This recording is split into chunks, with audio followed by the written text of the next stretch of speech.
আস্তে আস্তে বাবা।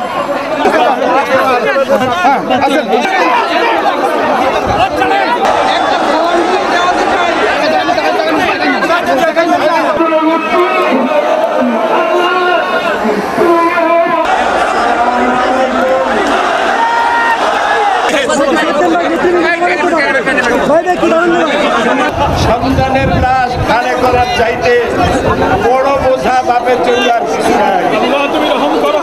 আল্লাহ আমার কলিজার টুকরা সন্তান সারা বাংলাদেশের বাইরে কোরআনের তাফসীর করত। আল্লাহ তুমি তাকে জান্নাতুল ফেরদাউস মাত্র কয়েক মাস আগে আমার মায়ের জানাজা পড়ায় গেলাম। আমাকে একটু সময় দিল না।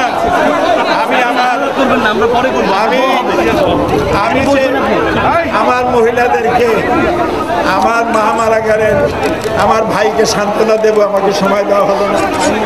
আমার কলিজার টুকরা বুলবুল গতকাল চলে গেছে। আমি জানতে পারলাম আজকে আসরের নামাজের সময়।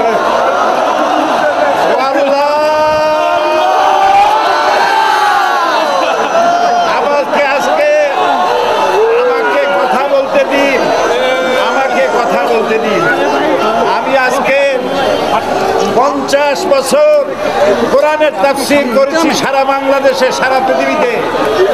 আমাকে বানানো হয়েছে যুদ্ধ অপরাধী, আমাকে বানানো হয়েছে চোর, ডাকাত, হত্যাকারী, ধর্ষণকারী।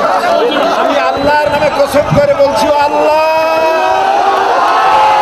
তোমার জাতের কসম, তোমার ইজ্জতের কসম, তোমার সম্মানের কসম, 1971 সনের এক ফোঁটা পানি বা কাদা আমার গায়ে লাগে নাই। আমার শুধু